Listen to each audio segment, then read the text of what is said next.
Welcome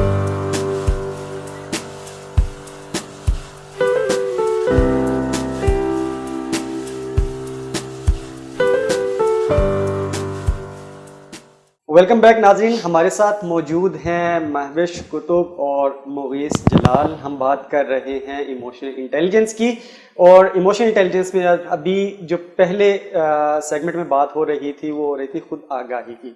जी महविश, बात हो रही है खुद आगाही की, बात हो रही है खुदी की और सेल्फ अवेयरनेस की। तो आप हमें ये बताइए कि ये सेल्फ अवेयरनेस कितनी इम्पोर्टेंट है किसी एक शख्स की ज़िंदगी के अंदर। देखिए सलमान, मुगीस साहब ने इसको बहुत अच्छे से, मैं दोबारा कहूँगी कि एक्सप्लेन किया, डिफ़ाइन किया। जो समझने वाले लोग हैं उनके लिए ये बातें बहुत ज़्यादा, बात यही है कि समझने वाले अगर लोग हों तो वो इन बातों को बहुत ज़्यादा समझ सकते हैं और उसको अपनी लाइफ में इम्प्लीमेंट कर सकते हैं। जहाँ तक मेरा नज़रिया है, जो मेरे पास तालीमात हैं उसके लिहाज से, सेल्फ अवेयरनेस इज़ अबाउट कि आपकी अपने आप से कनेक्शन कितना ज़्यादा बिल्ड हुआ हुआ है, अपने आप से कनेक्शन। अब सवाल ये आता है कि अपना आप क्या मैं अपना आप नहीं हूँ? अगर मैं बात कर रही हूँ कि क्या मैं अपना आप नहीं हूँ, तो इस चीज़ को समझने के लिए सेल्फ को अपनी फिजिकल बॉडी से थोड़ा सा डिटैच करना होता है। कि ह्यूमन बॉडी, ह्यूमन एग्जिस्टेंस जो है वो डिफरेंट लेयर्स पे अल्लाह पाक ने बनाई है। हमारी फिजिकल बॉडी डिफरेंट है, हमारी मेंटल बॉडी डिफरेंट है, और हमारी एक सेल्फ बॉडी, जिसको कुछ लोग सोल कह सकते हैं, जिसको कुछ लोग स्पिरिचुअल हेल्थ कह सकते हैं, वो अलग अलग नजरियात हैं, अलग अलग तरीके से। तो उस सेल्फ का आप ये कह सकते हैं कि जिंदगी कैसी गुजारी जाएगी, वो इंसान अपनी जिंदगी कैसे गुजारेगा, उसकी आखिरत किस तरह की बनेगी। अगर हम इसके सबसे बेसिक पे आ जाए ना, कि सबसे बेसिक पॉइंट क्या है, की फैक्टर, वो सेल्फ अवेयरनेस है। अगर तो आप उस की फैक्टर को समझ गए, अगर तो आप ये समझ गए who am I, what I am doing here in this world, कि मैं इस दुनिया में क्या कर रहा हूँ, मैं कौन हूँ, और मैं किस वक्त क्या सोचता हूँ, मैं किस वक्त क्या कहता हूँ, मैं किस तरह से चलता हूँ। आपने बड़ी खूबसूरत बात की शुरू में कि आपका सेल्फ कनेक्शन हो आपका। This is problem. क्या है अभी हमें, अगर मैं अपनी सोसाइटी की बात करूँ, मैं पूरी दुनिया की बात नहीं कर रही, मेरी ऑब्जर्वेशन ये है कि हम लोगों का सेल्फ अवेयरनेस, हम लोगों का अपने आप से कनेक्शन बिल्कुल खत्म हो चुका है। आप हमारा कनेक्शन डेवलप करने के लिए जरूरी है कि हम कुछ वक्त, कुछ देर के लिए अपनी थॉट्स को, अपने आप को डिटैच कर पाएं अपनी फिजिकल बॉडी से। और उसके लिए सबसे बेहतरीन चीज ये है कि हम जजमेंटल होना छोड़ दें। प्रॉब्लम ये है कि हम जब जजमेंटल होते हैं किसी भी चीज को लेके, तो हम अपने सेल्फ को अटैच कर देते हैं, अपने हम डिसीजंस ले आते हैं, अपने हम जजमेंट ले आते हैं। तो जब अगर अपने आप को हमने सेल्फ अवेयरनेस पे जाना है, तो सबसे पहले हमने नॉन जजमेंटल होके अपनी सिर्फ और सिर्फ ऑब्जर्वेशन करनी है, सिर्फ खामोशी से बैठकर कि हु एम आई, अपनी बॉडी को ऑब्जर्व करें, अपने अंदर की फीलिंग्स को ऑब्जर्व कर लें, अपनी थॉट्स को ऑब्जर्व कीजिए कि हमारे जहन में सोचे क्या चल रही हैं। No judgments at that time. आपने कुछ नहीं सोचना कि मैं गलत सोच रहा हूँ या सही सोच रहा हूँ, सिर्फ ये ऑब्जर्व करना है कि मैं कर क्या रहा हूँ। तो ये आपकी सेल्फ अवेयरनेस है, और यहीं से आपकी जर्नी स्टार्ट होती है। आप अपने आप को सेल्फ अवेयर होते हो, फिर सेल्फ मैनेजमेंट पे जाते हो, फिर डिफरेंट चीजें आपकी लाइफ में आती हैं, आप एक्सप्लोर करते हो, आप खुद को एक्सप्लोर करते हो, और फिर आप इस तरह से आगे बढ़ते जाते हो। बहुत खूब।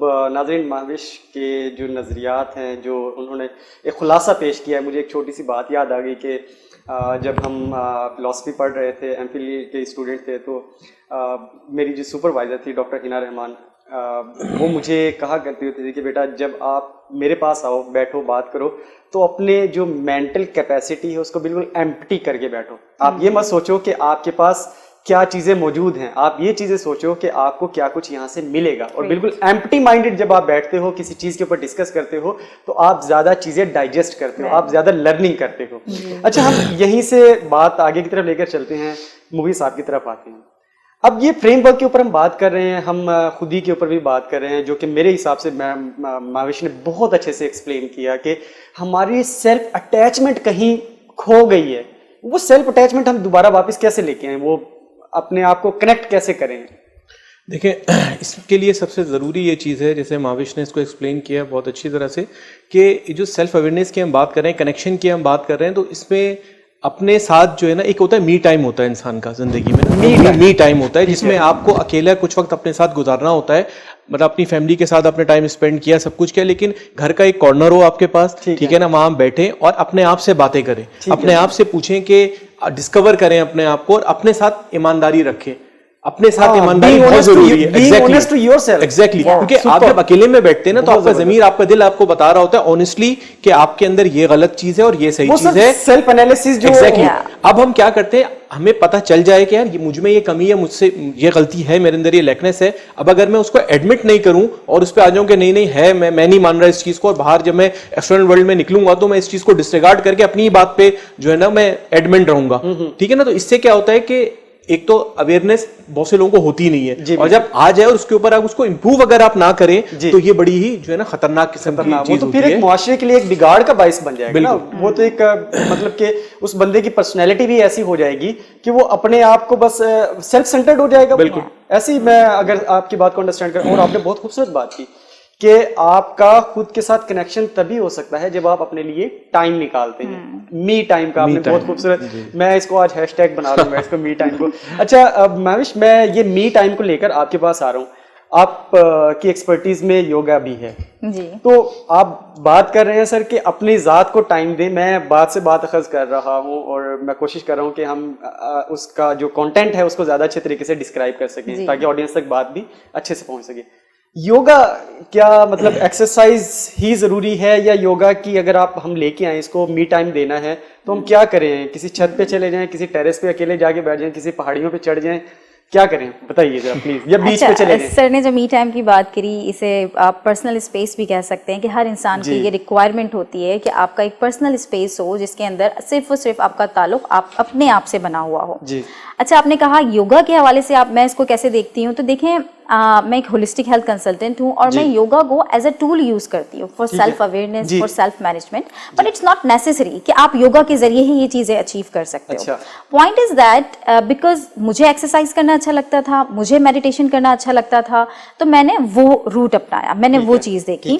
बट अगर मेरे पास कोई क्लाइंट आता है, कोई पेशेंट आता है जो कि स्ट्रेस में है और जिसका मुझे लगता है कि उसका अपने आप से कनेक्शन बिल्ड नहीं है, मैं उसको कहती हूँ राइट हैंड उठाओ, वो लेफ्ट हैंड उठाता है, मैं उसको कहती हूँ लेफ्ट में उठाओ। मतलब दिस इज द प्रॉब्लम ना, यहाँ से आप पता चल जाता है आप कितना फोकस हो, आपकी बॉडी और आपके माइंड में कितना कनेक्शन है। आप प्रेजेंट के अंदर कितना प्रेजेंट है। आप माइंड से तो सोच रहे हो मुझे राइट हैंड उठाना है, बट आपकी बॉडी कुछ और कर रही है, आप लेफ्ट हैंड उठा रहे हो। अच्छा, ये मेरे साथ हुआ, मैं एक वर्कशॉप में गया, मैं बहुत एम्बैरेस सिचुएशन हो गई, बट मुझे लर्न हुआ। मैं एक वर्कशॉप में गया तो वो इसी के ऊपर स्ट्रेस मैनेजमेंट के ऊपर काम करवा रहे थे, तो उन्होंने कहा कि आंखें बंद कर लें। आंखें बंद करके उन्होंने कहा कि राइट हैंड लिफ्ट करें अपना, तो ऐसा ऐसा मैंने लेफ्ट हैंड ऊपर करना शुरू कर दिया राइट के बजाय।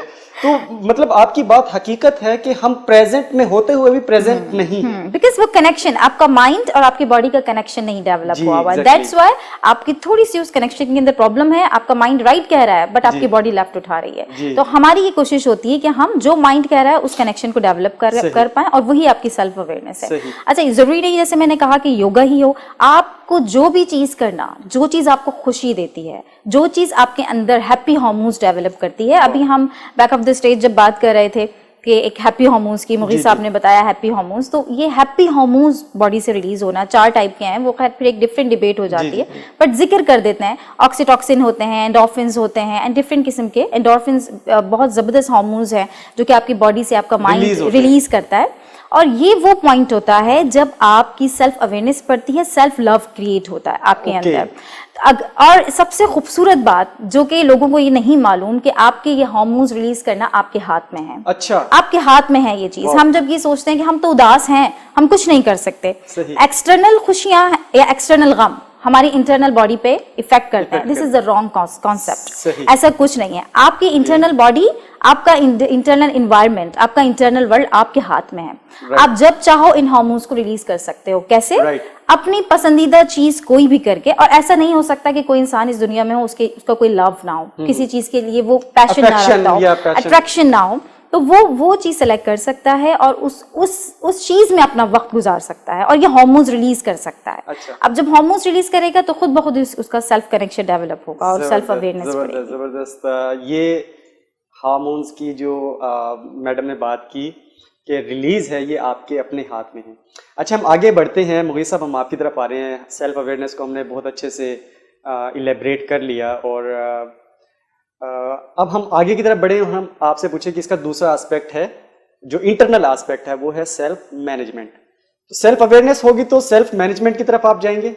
तो प्लीज उसको जरा एक्सप्लेन कर देखिए, पहली स्टेज के ऊपर अवेयरनेस जो हमने बात की वो जरूरी है, आगाही होना आपको खुद आपके अंदर जो है कौन से इमोशंस हैं और आप किन फीलिंग्स में आपके क्या इमोशंस होते हैं और आप किस तरह रिएक्ट करते हैं, बिहेव कैसे करते हैं। जब आइडेंटिफाई कर लें तो सेकंड स्टेज पे आपको उसको सेल्फ मैनेज करना होता है, उन चीजों को ओवरकम करना होता है कि लेट सपोज आपने कोई ऐसी सिचुएशन इनकाउंटर की जिससे आपको गुस्सा आ गया, ठीक है, रोड के ऊपर, दफ्तर में, किसी भी आपने एग्जांपल दी उसकी गाड़ी एक्सीडेंट के जो मैंने आपको बताया, बिल्कुल ठीक है। अब आप उसको किस तरह से बिहेव करते हैं, वो मैनेज कैसे करते हैं उस सिचुएशन को आप, ठीक है। तो ये सिचुएशन को मैनेज करना सेकंड स्टेज होती है। ये जब आप मैनेज, अगर इसको मिसमैनेज करते हैं तो अफेक्ट करता है दूसरे लोगों के बिहेवियर।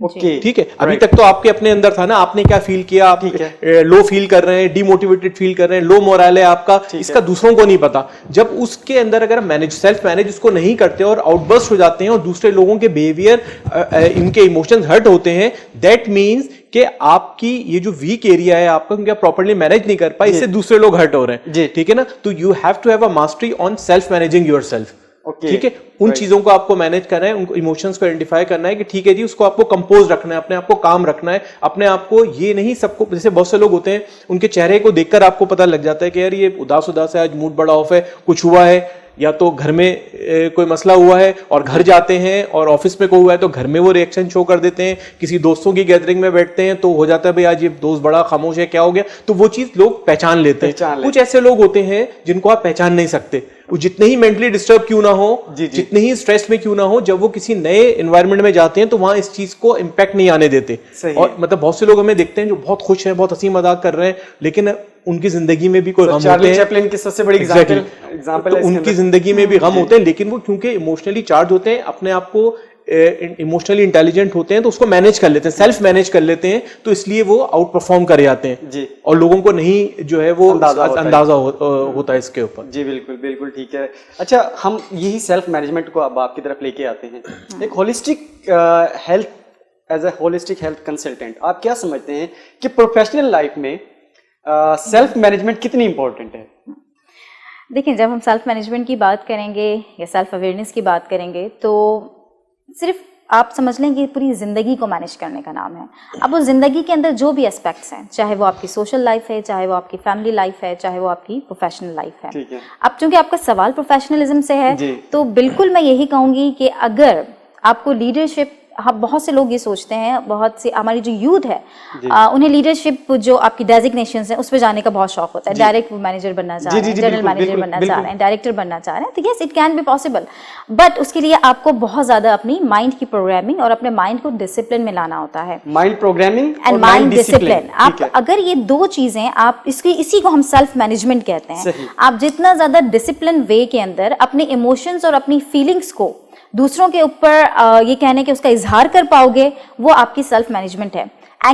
एंगर आ रहा है आपको, स्ट्रेस आ रहा है, this is a normal things. Emotional intelligence का मतलब ये नहीं है कि आपको गुस्सा नहीं आएगा। इमोशनल इंटेलिजेंस का मतलब ये नहीं है कि आपको कोई चीज हर्ट नहीं करेगी। इमोशनल इंटेलिजेंस का मतलब ये नहीं कि आपको भी दुखी नहीं होगे। इमोशनल इंटेलिजेंस का मतलब है कि ये तमाम फीलिंग्स को आपकी बॉडी के अंदर से जब वो बाहर आ रहा है तो किस वे में आ रहा है। ओके, आप इस चीज को ऐसे समझ सकते हैं कि रिएक्शन एंड रिस्पॉन्ड, ये दो तरह की चीजें हैं। रिएक्शन एंड रिस्पॉन्ड, जब आप लर्न हाउ टू रिस्पॉन्ड, आपने रिस्पॉन्ड कैसे करना है। नॉर्मली होता ये है कि हम जो है रिएक्ट करते हैं चीजों का। आपने वहां से कुछ कहा, मैंने विदाउट कुछ कहे, विदाउट कुछ सोचे, विदाउट कुछ ये फौरन से उसका रिएक्ट किया। This is not the emotional intelligence. Anger management में तो उसे कहते हैं ना कि टेक 12 सेकंड रूल है कि दिस इज मैं वहीं पर ही आ रही थी कि अगर आप प्रोफेशनलिज्म में सक्सेसफुल होना चाहते हो तो ये रिएक्शन वाला काम बिल्कुल नहीं चल सकता। आपको हमेशा रिस्पॉन्ड करना होता है। जितना ज्यादा आप रिस्पॉन्ड करते हो उतना ज्यादा आपके आगे बढ़ने के चांसेस होते हैं। एंड आपको क्या करना है रिस्पॉन्ड करने के लिए, you just need to create a pause in your mind. आपको सिर्फ और सिर्फ अपने माइंड में एक छोटा सा, चाहे वो 12 सेकंड्स का हो या मैं इसको 30 सेकंड्स का कह देती हूँ, कि आपको उसका रिएक्ट, चाहे वो आपकी जो अंडर टीम काम कर रही है या आपके फॉर एग्जाम्पल आपका बॉस है, वो आपसे कुछ कह रहा है, कुछ बोल रहा है जो आपको नागवार गुजरता है, वो आपको लगता है कि ठीक नहीं है, हो सकता है आप बिल्कुल ठीक हो, बट उस टाइम आपने रिएक्शन नहीं देना। उस टाइम आपने उस चीज को बहुत मैनेजमेंट के साथ, जिसको हम सेल्फ मैनेजमेंट से दोबारा से कोरिलेट कर सकते हैं, अगर आप में सेल्फ मैनेजमेंट होगी तो आप वो पॉज क्रिएट कर पाओगे। आप स्टॉप करोगे अपने माइंड को, उस चीज पे सोचोगे थोड़ा सा, एंड देन आप कुछ कहोगे, तो उसके रिजल्ट्स बिल्कुल डिफरेंट होता है, जो आपको प्रोफेशनली ऊपर लेकर जाता है। तो सिर्फ एक ये चीज अगर आप सीख जाएं कि how to pause and how to respond, not react, तो फिर आपके बहुत ज्यादा चांसेस बढ़ जाते हैं। महविश कुतुब ने बात की कि आपका माइंड प्रोग्रामिंग और माइंड डिसिप्लिन हो, और दो चीज़ें जो हमने अभी हमने अखज़ की हैं उसके ऊपर ज़रूर ध्यान दीजिएगा। Rather being reactive, be responsive. यहाँ पर हम लेते हैं एक वक्फे के बाद दोबारा हाजिर होते हैं और प्रोग्राम को हम अगले हिस्से की तरफ लेकर चलेंगे। देखते रहिए तालीम और तरबियत।